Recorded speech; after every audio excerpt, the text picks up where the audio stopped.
To be here.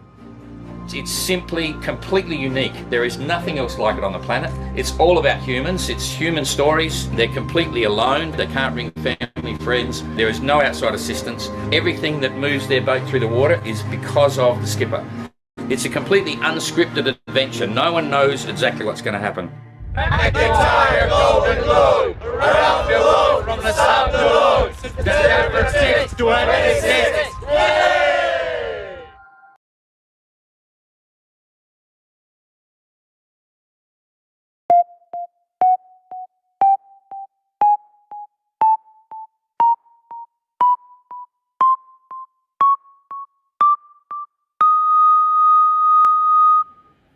Well, g'day everybody. So stand by. I've got Etienne about to pop up in the screen in 3, 2, 1. That was him doing heavy breathing. G'day, mate. Hello. Hi. How are you? Pretty good. Thank you very much. Yourself? Yeah, good. We haven't spoken for ages. I mean, we didn't even get a lead in. We were right on death knock, when Etienne turned up. You're looking very healthy. Have you lost weight? Maybe I just shaved my beard after the 40 days at seas, but that's it. Yeah. So okay, to get up to speed for people that don't know, you've just got back from 40 days, 4,000 miles. That's a slow boat. What happened? I was training for the Doldrums. In the Doldrums. So was it challenging? What happened? Big. I've got maybe 6 or 7 days of dead calm water. It was like on a lake. It was really, really becalmed. And I was training for the Doldrums, just like being dead calm and swimming around and cleaning the boat. So that's why I was quite late on the schedule. But when the wind picked up, I was pretty okay. It was good. So it's just to trick my opponent, the other skippers, to tell them I'm very slow. But yeah, I won't be very slow. Hopefully not. No, you had some really fast clips there, but anyway, we'll get onto that in a minute. Okay, so it's Etienne from. I keep getting Sweden and Switzerland mixed up, but you're a Swiss entry, right? Swiss, yeah. Swiss entry. You got a Tradewind 35, and we go back to about how long ago was that? 2000 and what in Tonga? When we meet each other in Tonga? Yeah, maybe must be 17. Anyway, it was after the first year. It was maybe 19. 19.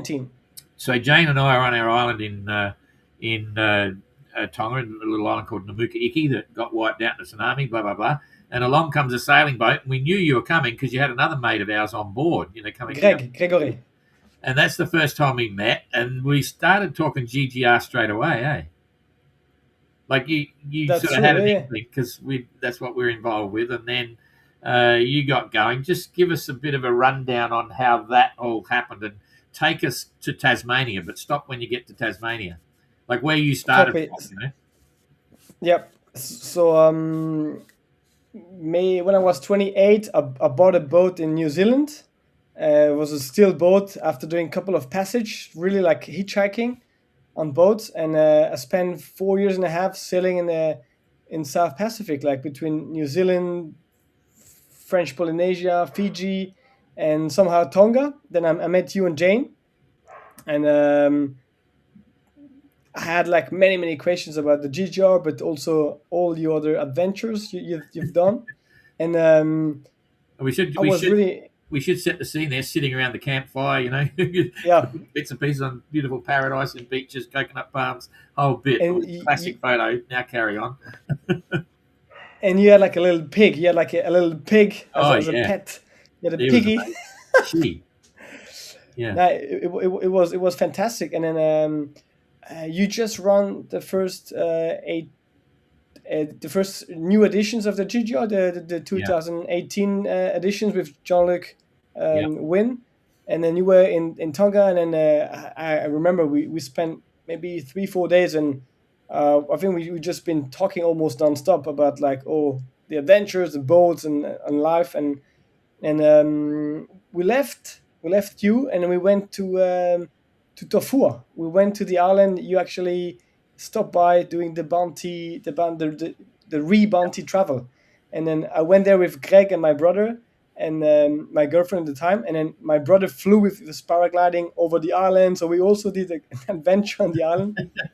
He went down into the crater? He went down into the crater, the volcano? Yeah. He took off on the top of the crater, and then like he flew down above the hot lava. Lake. Yeah. It was pretty impressive. And then that was like my life when I was like late 20s, early 30s.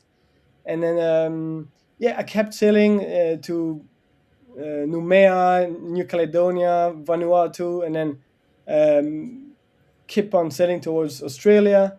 Went to Sydney, and then slowly made my way all the way to Tassie.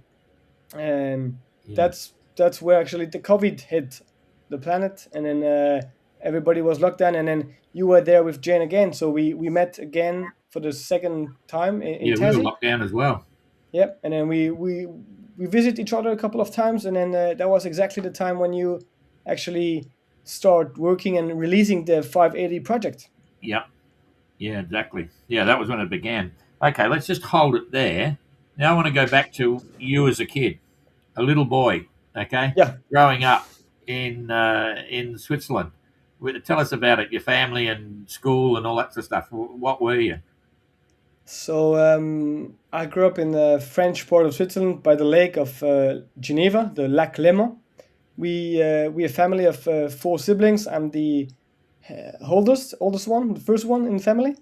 And we four brothers and sisters in 6 years, so we're really close to each other. Yeah. So 3 boys and my sister, the last one. You met Simon. He came in. You met him in Tonga, and he also came in Les Sables d'Olonne a few times. Yeah. And but you met the rest of the family in September for sure. But we grew up in a very loving family. Lots of outdoor activity. Nothing with sailing. My father and my mom, they like more in the mountain type of people, like climbing, lots of hike in the mountains, campfire, sleeping outside, camping, that kind of stuff, like skiing. I grew up probably doing ski when I was 4 years old, so yeah, lots of skiing and lots of mountains, and sailing came way later, like when I was 27 or something. So it was I'm a new kid in the block in the sailing. So what was your first job? What do you have? Where did you start earning money from? My first job probably was just doing stuff with my hands, like constructions, building, working on construction side, like to earn a few first dollars or Swiss francs with 15s, 14s. But then I graduated into graphic school, and then so I became graphic designer and then photographer. So that was like, let's say, the first job with a diploma after, and then I studied fine arts and photography. So probably working in the art industry and in museum and a photographer and then installations, that kind of stuff. That was probably my first adult real jobs. So did you start up general traveling and stuff, and then somehow you ended up hitching up on boats? Like what drew you to the water? Where did the sailing come from? Where did it start? I did lots of travel on land first, like hitchhiking on cars and trucks and trains, and then walking, and then so mostly land-based traveling. And then somehow I kind of realized that all the paths on land are actually man-based. Another human already walked that path. Somebody, even if you say, I'll go by car to India, whatever, you will drive on roads that other people decide, and then like traffic lights, whatever. Even if you decide to cross the deserts, there will be track that other people already use put the path. And then sailing, I was probably a bit naive, but I was like, wow, this is 70% of water covering our planet. So this is a blank page. I could kind of like do my own path. And now with the experience, I do know that there's sailing routes, and then like there's path, even if they're not visible on the soil, on the floor, or on the ocean. but it was definitely like being interested, like the curiosity about like new place of adventure. Yeah. Okay. And so then basically, I'm just clicking through something here. So you got it back to Tassie, and we were just starting up on the 580, and then all of a sudden, bingo, you decided to build a 580 Well, because you spoke about the GGR, but you ended up with the 580. You built that. Yeah, the GGR was like amazing adventure. When I met you and Jane, and I already read all the Bernard Montessier books, and then Robin, and then like Chichester, and then Slocum. So I already was in the history in this wow, fascinating about all these old stories. But I was a young sailor in terms of like my experience. I was like, that's my first boat. I've been on the water since 3-4 years. I was learning still a lot, and then I was not feeling ready for the GGR. GGR was like more like maybe one day. It was like some future projection, and then you actually offer me a set of plans. You say like, for free. Okay, maybe you should. You give it for free, yeah. I said, there you go. You say like, so good about. You say like, yeah, maybe you might be. This could be a cool project for you, and then you're handy. That's what you told me, and then like, I had to sold my boat in Tassie because lockdown, and I was running out of money, and then the situation in Australia was quite, complicated to travel, whatever. So I sold it, sold it, and then flew back to Switzerland, and then built that colourful 580 in 11 months in Switzerland. Yeah, you were one of the fastest builders, actually. Quite crazy, eh? I knew that like the first race were actually leaving Portugal in 21 in October, and then if I wanted to be part of the first editions, that was my schedule. There was like something I couldn't change, so I had to. Everything was going well until the roof of the building fell in on top of the boat. Yeah.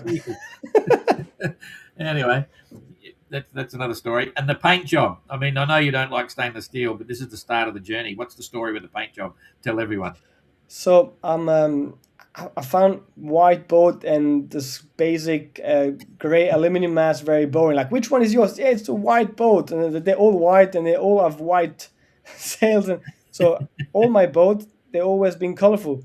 That's the last one. But the first one was actually orange and some turquoise on top of it. Number 2 was very colorful because I asked a very good friend of mine, an artist in Switzerland, Shirana Shabasi, to do the art piece, and it's actually asymmetric. They're not the same colors on both sides of the hull. And then I think it's an expression. It's a canvas of expression. It's a place to actually use as a canvas. So So pretty cool. And then so we had a race together, 5 of us, eh? We take off across the Atlantic together, and of course I actually won the seniors division, which was extremely competitive. Yeah. And you knocked off everyone else. Yeah. So that was a lot of fun. That's just another story for later. But that whole experience, you obviously enjoyed it, But definitely, in a word, one sentence on the whole thing: build the boat, do the race, win it. How did you feel? Well, in one sentence, it was just amazing. It was 10 times, million more times better than what I expected. Yeah, it was a lot of fun, eh? So anyway, and then you sold it to Jasmine, an ocean swimmer and a junior sailor, and she just sailed it around the world. Exactly. That's fantastic. I will have never thought when I built the boat that boat will have been living such life. And then now she sold it to another guy, and then he's going to enter the next MGR. So this is also making me so proud of what I did. Like building that first boat was like, wow, this is not just for me. It's also like it got some sort of legacy. And then I'm very proud of what is he doing, what Jasmine done, and hopefully the next guy is also going to make that little boat live again and circumnavigate another time. Yeah, she was a crazy story. Amazing. Now she's forced me into rowing, so that's another story. But anyway, okay, so that's the end of that. While we've got the pictures up on your boat, you've got a Tradewind 35. There it is there. really boring paint job. Everyone knows it. The Purple People Eater. That's a pretty cool dome. Dodger you got there. That's pretty cool. You must be happy with that. Yeah, thanks. Yeah. That was like the first step of the process. I did learn a lot while doing that, so I would not do the same today. But it was a fantastic piece of equipment for the last 40 days. I can sit just on the first step. Yeah, I've got my little perplex windows around, and then now I build like I made a friend of mine build like some clear plastic crystal something, so I can close it. Yeah, it's fantastic. I love it. Yeah, cool. And plenty of black stainless steel there. Yeah, for sure. Yeah, just so you know, Jasmine always hated the black. She was I know, but all the way around the world. Anyway, okay, Tradewind 35. Who's that part of your building team? That part of your building team. So in the middle, that's my sister. Yeah. And on the right side it's my flatmate. Okay, cool. Okay, now what's the story here? We'll just talk about it once and then we'll get rid of it. We've never met your partner, It's been on for a while. Because last time you say you're coming to Brest, you didn't came at the end. So I know. Yeah. So I think everyone knows the story now. But what triggered it? What happened? You just got lonely out there for 40 days. No. It was like on my past project in my life, I always kind of like put all my energy in the project and never really thinking of the future of long-based planning, like kind of say. And then in this relationship, we not just building our own project, we're also building something together. And this is actually something really based on the future, not just the GGR is a fantastic story, but in less than a year, it's finished for me. Yeah. So it's going to be like, okay, great. If I put all this energy, then it's done. But in this relationship with Eloise, it's like it's a long-term project. So and I wanted to state that and then prove to her in a sort of commitment that like this project is taking me at the moment almost all my energy, but it's just like a part of my life. It's not my life. Yeah, I got to say, I mean, I know your background. We haven't talked about that, but let's just go back to you finished the 580, and then you went into all sorts of sailing stuff. A bit of a career over about 4 or 5 years. Just give us a quick overview of that. But the 580 was my first race. I never been racing before, so kind of opened me to other type of sailing, and then.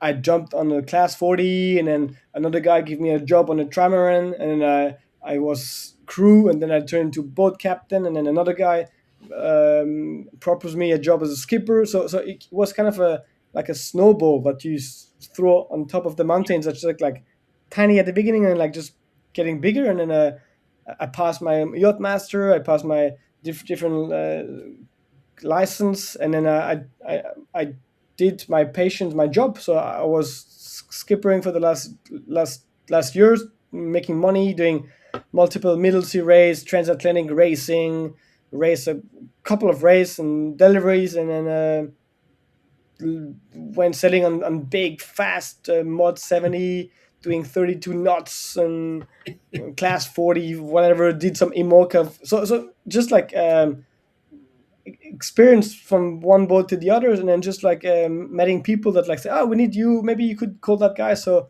I guess the basic classic life of a skipper without any land base. That ladder, blah, blah, blah. But then this is the best part of the story. You started, I don't know what it was. It wasn't burnout or whatever it is, but you started to question why or what for. And you know what I mean? And then and I think it's an interesting story to show people what the transition, like I think you came to me and we're like, we've been mates and we're chatting, and then all of a sudden you say, hey, what's it like? You asked me, what's it like in Antarctica? And I said, oh, you could get a job as an expedition guy on a boat. And that's where it started. So, try and describe what happened there, Yeah, the life as a professional skipper, or my life as a professional skipper, was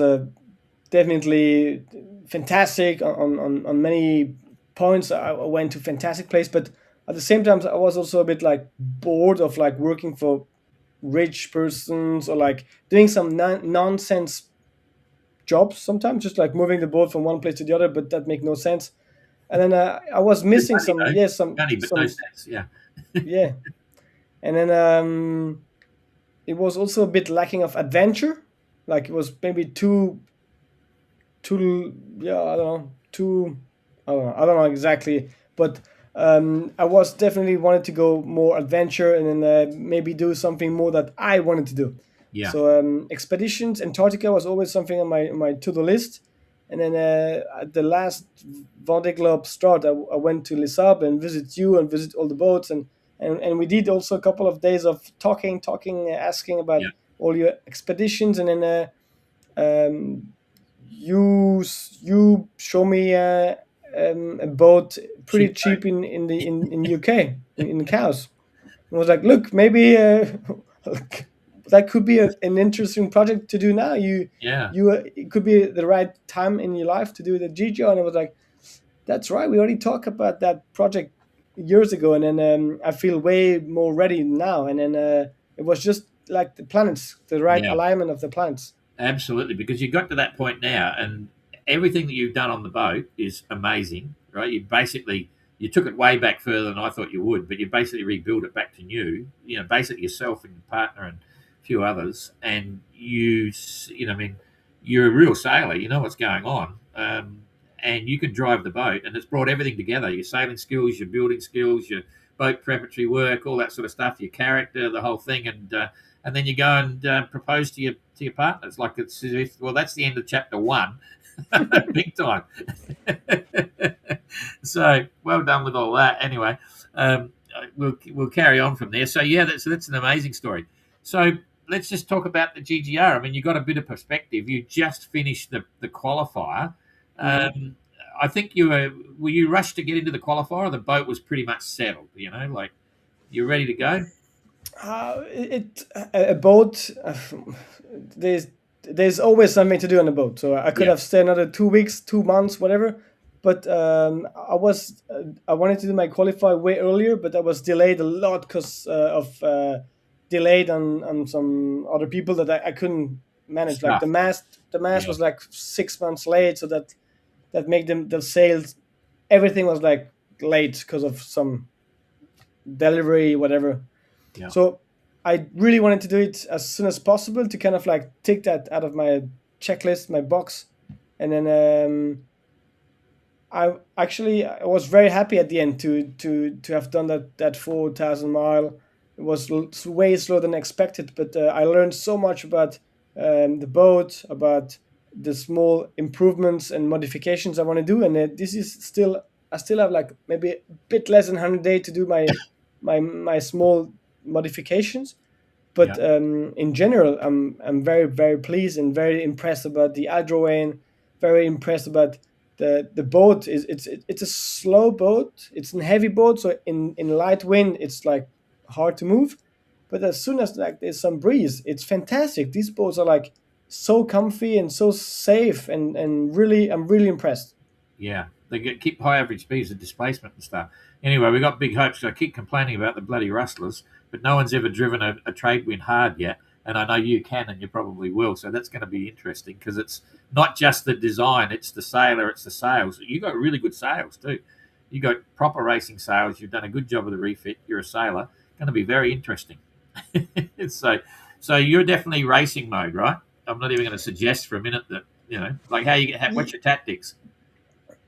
My tactics to get to the finish. What are you thinking? When I start the 580 race in Portugal or in Lanzarote, it was like, okay, adventure. But as soon as I could see Michel with his A5 and I was with the A3 or the opposite, it was like, wow, okay, maybe. So as soon as actually I started, it was like, let's go, let's push it. So I think I'm going to be in the same mood. I know there's like hot potatoes at the starting line, and the faster I can get, the less time I will spend in the water, the more safe it is. I'm definitely going into like a race mode. I want to be at I want to be proud of my journey and my track at the end, my line, and then So I want to be finishing in a good positions and happy with what I've done. Yeah, absolutely. Okay, and so you've got a long way to go. You've got to pace it some ways, but that's all. It starts to become obvious when you get out there. So, what's your food plan? What are you eating? It's gonna be a mix of like this ready meal from this grocery store, like this. I did like a bunch of test runs of the quali, and I note everything I wanted. I'm going to make a couple of this the jar, the Kirsten ad, not the same, but I'm going to go a part of that, a part of freeze dry, and a part of like a ready food, ready made from the shop. I'm keeping my stove because I like cooking, and then I want to make fresh bread, and I want to be able to make pasta, rice. So I'm not going just gimbal, jet boil. I'm definitely going to be like 2 burners, my wood stove, my food stove, or the stove, not wood, but like the. So you got 2 oven. burners, but no oven. You've got an oven. Yeah, no, I have the oven. Yeah, cool. Yeah. Okay. Yep, that makes sense. Food's important. So what about water? How much water are you going to take? So approximately. So my main water tank is a 286 liter. That's like the one built in the kiln. Yeah. And then I'll get extra jerrycans. I think we allowed 5 20 liters. So it's going to be around 450 liters of water of liquid. Yeah. Okay, that's cool. And what do are you excited about the whole thing so far? Like, do you think it was a good move joining the GGR? Is it what you expected, or better, or worse, or whatever? It's way more complex than what I'd expected. It's more expensive. It's more energy, more details, more rules, more items, more. To be honest, at the moment, it's not that much fun. That part is it's a lot of stress to be able to put all the connection together. Yeah. But I'm 100% sure it's worth it, and then I'm really looking forward to be in Les Sables and then to go sailing, because the 40 days were actually so nice. I really the first part was a bit tricky to get into the mood. But as soon as I was back sailing with the stars, with the dolphins, with the wind, learning really how to use the sextants properly was like, that was I was really happy. It was really making me really, really happy. And yeah. Yeah, that's cool. So okay, so let's now assume that you've crossed the start line, you're heading out, and you're trying to get to the finish. What do you think will be the biggest challenge for you? The biggest challenge for you and the biggest challenge for the boat? The biggest challenge for the boat, hopefully there's no like secret failures in the boat or something I didn't see, or like a structural issue. That would be the biggest problem for the boat. But at the same time, you literally gutted the boat though, eh? So yes. You've done a good job there. Yeah, but and at the same time, I can fix almost everything. But as Simon had an issue with his hydro vane on the last race, even if he could fix almost everything, he couldn't fix that, so that would be, I think, one of the biggest challenge, not being able to fix an issue. Yeah. But I'm pretty confident everything should be good. And if anything happens, hopefully I can have all the tools and all the stuff I can to fix.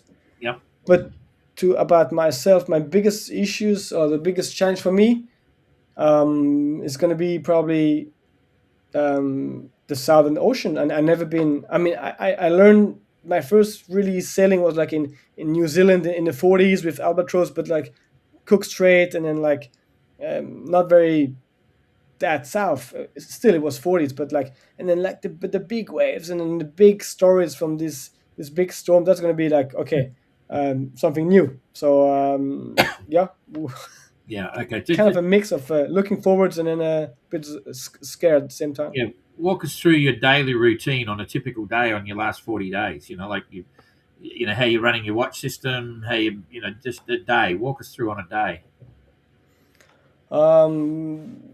Started in the Normally, morning, sunrise yeah, to sunrise. sunrise. I do my little cup of tea with milk.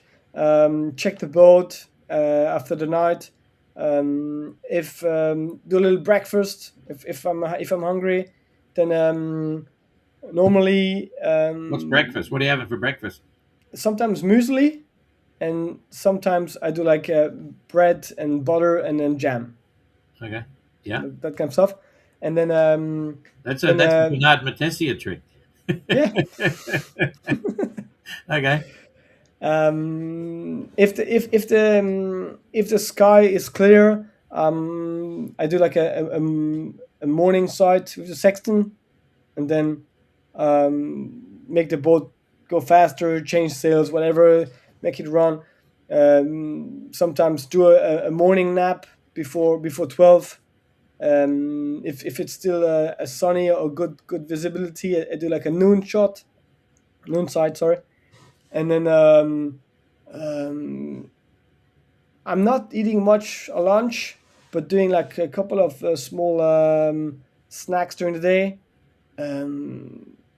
Sexton works actually I loved it, so I did as much as I could. So I was really busy, and then it kind of also kept me busy, because to be honest, it was a few times I was bored. I was like, okay, I've been reading, I've been doing some math sextants, but I was also just doing contemplation, just looking outside, looking at the boat and doing some small tweaks. Oh, that could be maybe if I put that pulley here. So lots of tiny work on the boat to try to make it like more efficient, and also for me like more user friendly. Yeah. And I've been sleeping a lot. Really, like each time I was like feeling a bit like ready for a nap, even if it's 20 minutes. I was like just laying down and napping. Put it in the bank. And normally a good dinner in the evening, something warm and then like consistent. Sunset, I always try to watch sunset and be on deck. And normally I stay awake until like 1 in the morning, midnight, 1, 2 in the morning, because I like that first stage of the night, like the sky turning like dark blue, and then like getting black, and the first stars, and then the moon and the planet. So that's roughly. And then like doing at night doing like depending where I am, but like short like intervals, 20 minutes, and then like maybe 2 hours, 4 hours if it's really nothing around. That's roughly like that. But not every day are not the same. So you're right about getting bored. I mean, so you've had a taste of that now. What are you going to do to stop getting bored for 8 months or 7 months? Yeah. I want to learn something new. So I want to learn to play a harmonica. I want to maybe take some books about learning. Bloody BOC, but I never learned it. I had it to make it squeal. Yeah. Now I want to take some books about like learning a new language. Like I've been learning at school Italian and Spanish, and maybe I should choose one of both, and then really maybe try to do some schooling there today. I want to do something with my hands, like knitting or like sewing, like just like sometimes just getting like some small like build something, do something with my hands. Yeah, that's cool. All right. So, and what's your game plan for the hydrovane? You've got one hydrovane. Excuse me. And you mentioned Simon had a problem. What's the spares scenario? What are you planning there? Yeah, that's still on the open to-do list. The best ideal would be to have like a second head, like a second head structure. Yeah. Definitely a second blade. I mean, a rudder and a second vane. This will all depend on also in terms of budget, and then if I can find some spare parts. But, yeah. Okay. I'm going to throw some words at you. You got to hit me with what comes first in your head. Okay. Time. Okay. Time. Sorry, say it again. Time. Time. Yeah, too late. Bowline. Bowline. Bowline, like a knot. Albatross. Bird. Speed. Slow. Food. Vegemite. Cape Horn. Looking forward. Love. It's gonna be challenging. Les Sables. Les Sables. Home. Life. I've living the life. Happy Lonely. life. Lonely. Luck. Experience. Yeah. Excitement. Very much. Overboard. Not allowed. Mother. I love you, mommy. Dog. Dog. Yeah. Dog, stay home. Southern Ocean. This is the big interrogation. Knife. Knife. Always in the pocket. Panic. Not so my style. Help. Help. Yeah, help. No help. Just Work. Solo. Work. Work. Yeah, lots of work. Every day a bit of work, yeah. Inspiration. Definitely Bernard Moitessier. Vendée Globe. Vendée Globe. Yeah, very interesting, but very complicated to reach. Cold. Cold. I'm not afraid of that. Many layers. That'll do. Oh, Starlink. Oh, we didn't mention Starlink. Oh yeah. So, what do you think of Starlink? And I mean, that's a good lead in. I'll give you a question in a minute, but you're one of the 7 that are going to have the live window. Yep. The GGR, so you'll get up to a couple of hours a day if you want it. Are you looking forward to that? You know, like how are you going to treat it? You know.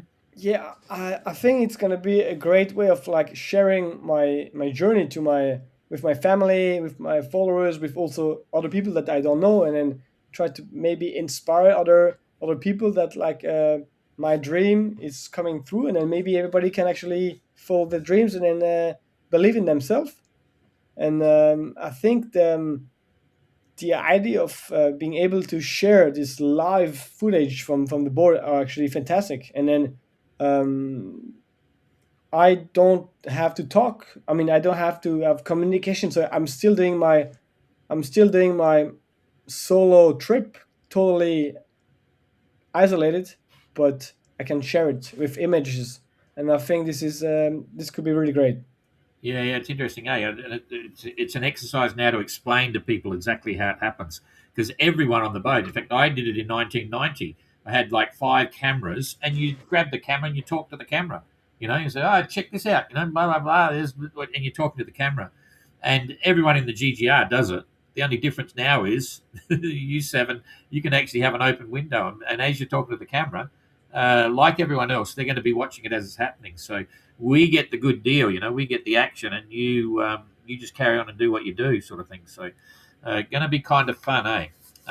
Anyway. You got to pick a number now, 1 to 20. Pick a number 1 to 20. Sorry, 1 to 10. 1 to 10. 10. 10. No, 7. Number 10. You've already said. I'll give you 2 now. You got to do number 10. What do you keep under your bed? Under the bed. I don't know yet because everything is empty at the moment. But definitely the medical kit very handy. The medical kit need to be something grabbable from the bed. Yeah. Okay. And number 7 was what? How would you like to make a living? That was the reason you got into the GGR. Is your questioning? I don't know, but I'm because I've done many work and jobs in my life. Yeah, because you're a nurse, aren't you? Like you're a nurse, you're a professional photographer and all that sort of stuff. And I work as a shepherd in New Zealand, carpenter, building skate parks. So I've done many different fantastic jobs. Yeah. I don't know. I think the next chapter after the GGO it's bright open, and then I don't know. Yeah, fair enough. Okay, pick a number 11 to 20. The 17. 17.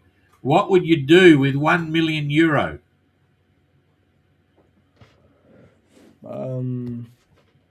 Buy a nice boat and then go winter in Antarctica.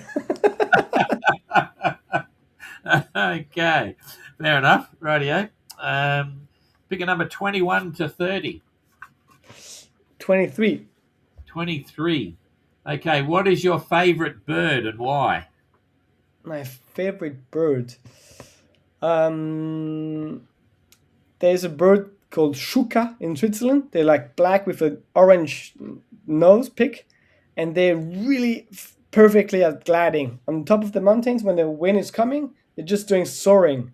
And then as a kid, we could always give them a piece of cheese or whatever, and then we're just like coming and grabbing the stuff, and they were just like gliding all around the mountain's crest. What's it was it like called? fantastic. What's it Shuka. Shuka. Suka. Oh, okay. When you get to Antarctica, there's skewers. Skewers are Schools, classic. yeah, but Skewer a bit bigger. Amazing bird. Anyway, not my favourite. My favourite's a Wilson storm petrel for other reasons. Anyway, number between 31 and 40. 33. 33. What would the perfect you be like? I'm already the perfect me. I feel I'm very happy with myself. That's cool. Yep, I like that. Okay. 41 to 48. 44. 44. If you could sit down to dinner with anyone, living or dead, who would it be and why?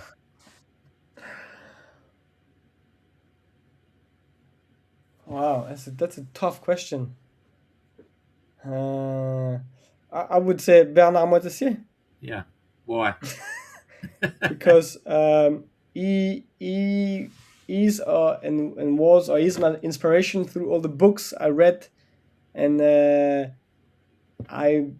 I could sat with him somewhere and then just talk about not just sailing but life and in general, I was so much inspired about his way of thinking, the way he's expressed our society, the nature, the is poetry of the ocean, and I think I'll be very happy if I could sit with him.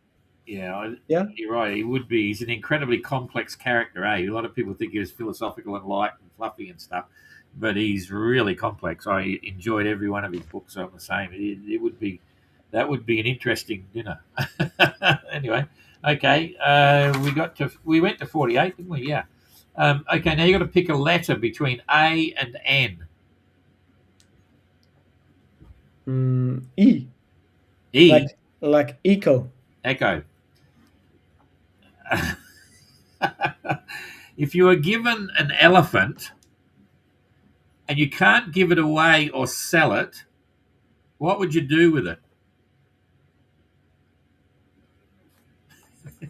Boy, it's just like treat it like a dog, like being my pet elephant, and then work with him, play with him, and then do something that he's happy, and then if he needs to be brought back in his country, then I'll be doing everything to bring it back in his natural habitat.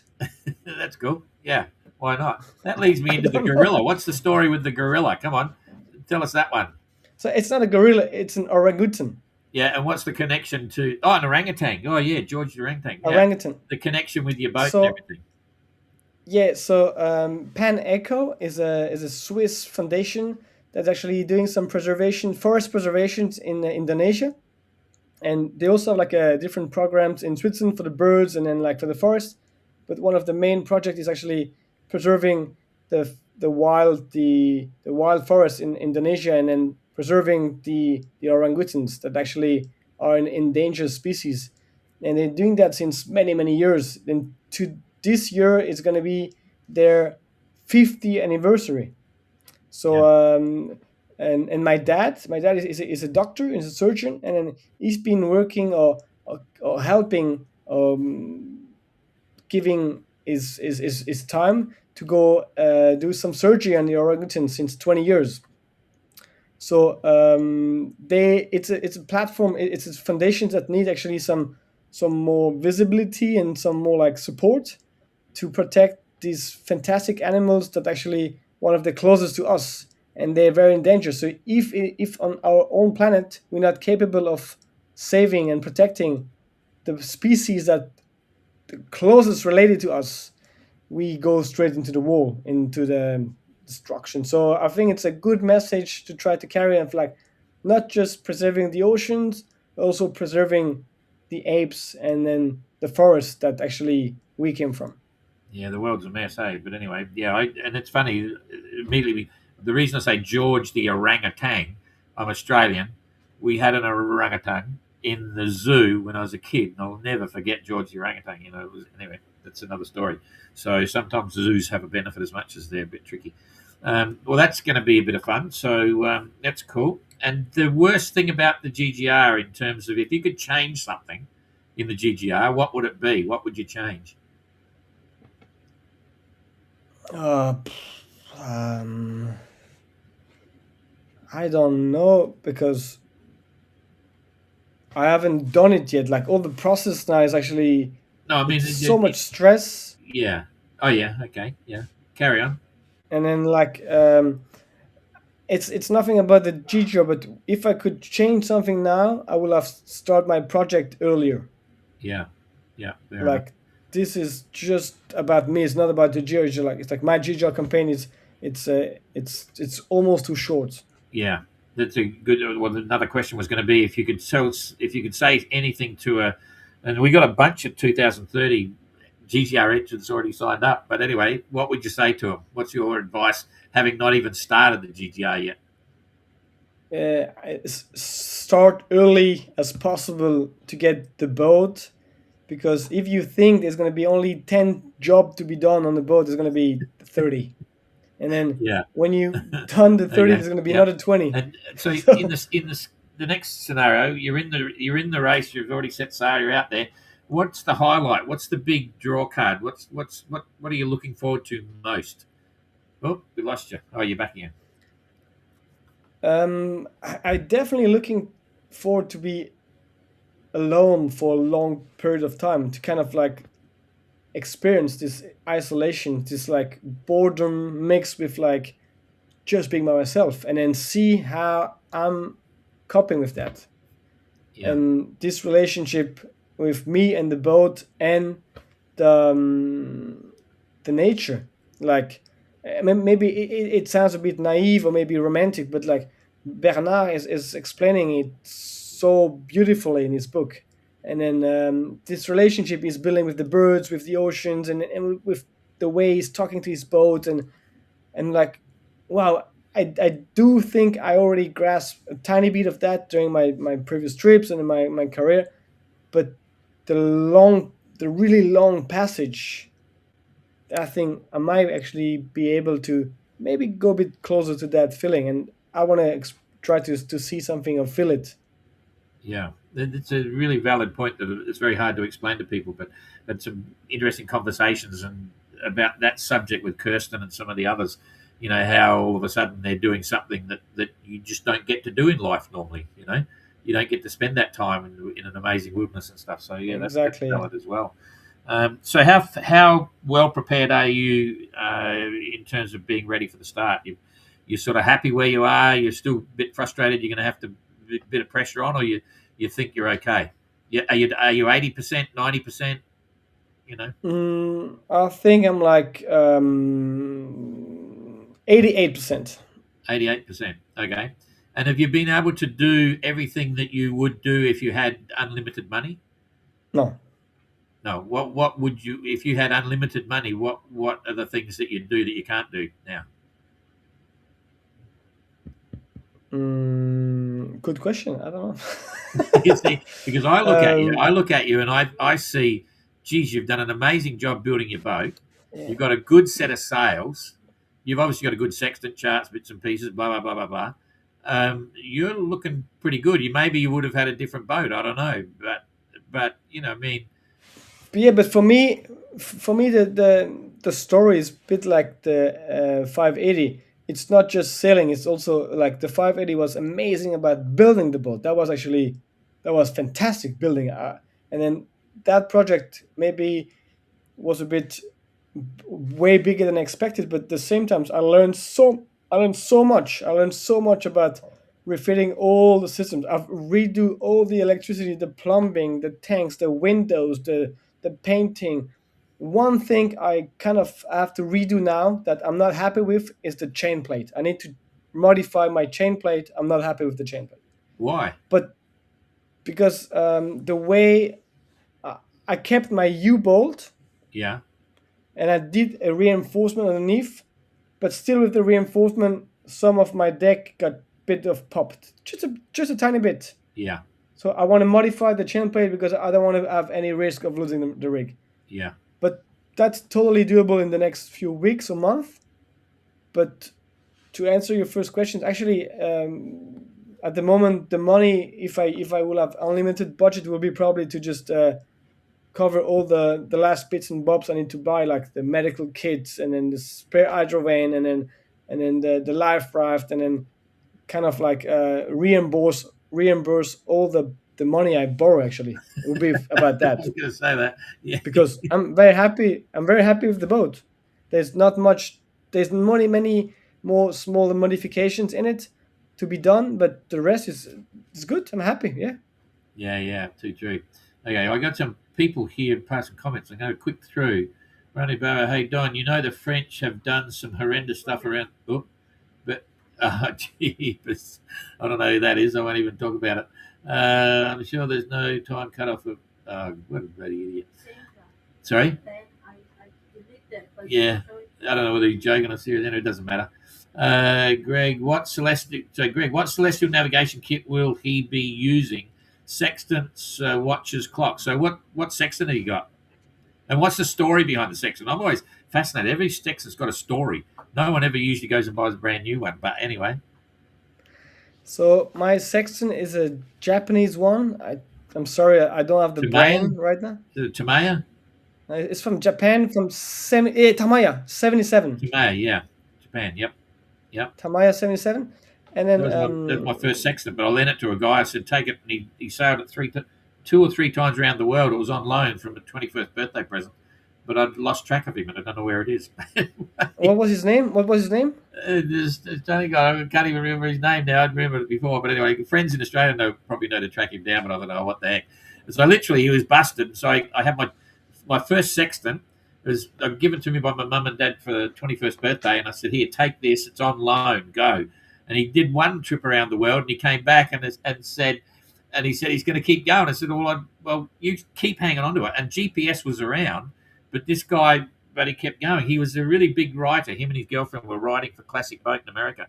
Anyway, so I let him do 2 trips, and the last time I saw him was about 2000. And I'd like to get it back because I could make it into a really good trophy. Not from me, but for him, it's done 3. I think he did 3 circuits because they literally say it. He wrote all the time for. Anyway, we digress. But anyway, your sextant and the story.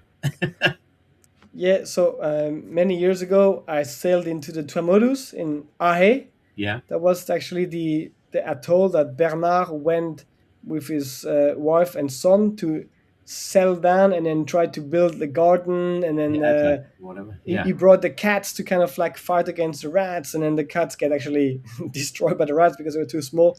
But it was in that atoll, and then because I was already a fan about him, and then I wanted to track him down, so I said, we go to Ahe and then have a look.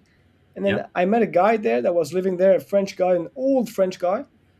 And he was actually the neighbor of Bernard when Bernard was there. And then they were friends, and he named his son Joshua in homage to the boat of Bernard. And when I was there, and he offered me his sextant. He said like, I'm not going to sail that much anymore, and take my sextant, and then so it's a sextant from the friends of Bernard Montessier. That's amazing, eh? You've never told me that one before. I'll still keep some secret story for you later. Absolutely. Me too. Anyway, what are you using for clocks and watches and stuff? Yeah, at the moment I have a Rolex, a Swiss Rolex. A Rolex? Yeah, Not the yeah, 50 because bucks I lost. No, I lost. I was the last boat in the middle sea race a few years ago on a trimaran. But we had some crew and then some passenger or some like some friends of the owner on board. We were late. We broke everything. We finished the race miserably. But the guy was so happy. He was like, that was the best 3 days in his life. So he bought because you to broke the the boat. crew. Yeah, he Yeah. bought 3 Rolex to the crew. You're kidding me. Fantastic. No. So I Jeepers. lost the race. I was last, and then because the race was called Rolex Middle Sea Race, they're like, "Look, that's to say you thank you." So I have a free Rolex finishing last of the Royal Middle Sea Jeepers.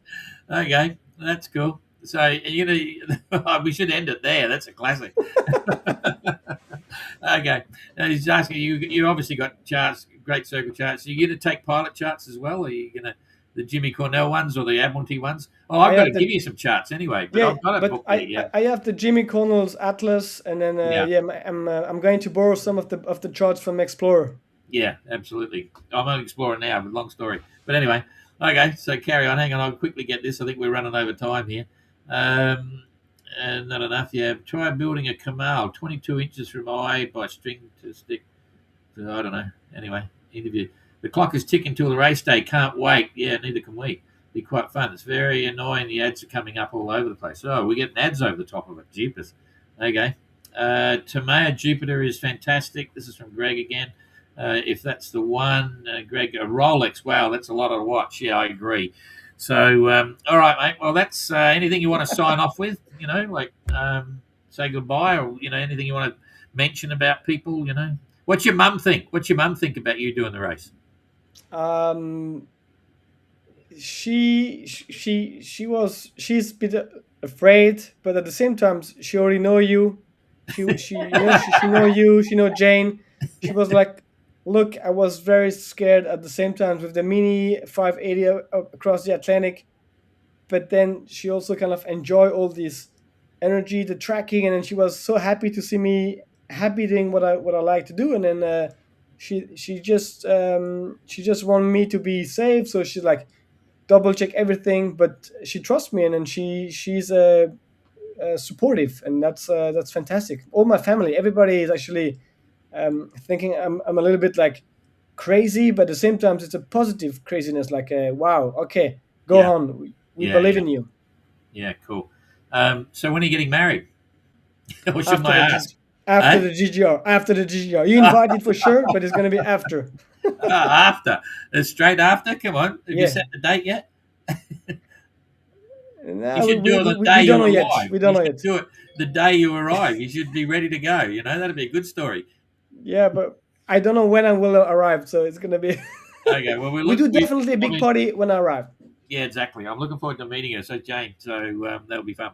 Okay, well, thanks for that. That's all very good, and carry on regardless. You're doing a great job, and we look forward to seeing you at the finish line back in Les Sables d'Olonne. Yeah, fantastic. Right, yep. Looking forward to. Perfect. All right, I'm going to slowly wind this out. See you later. Yep, bye-bye. Cool, cheers. Okay, so that's the end of that one, and we'll see you again. I don't think there's anyone on the weekend, so hang on. I think my mum would be scared. Toughest race in the world. Yeah, it is tough. So we'll see you again next week by the look of it. See you later. Bye-bye. Press that one. Get rid of me.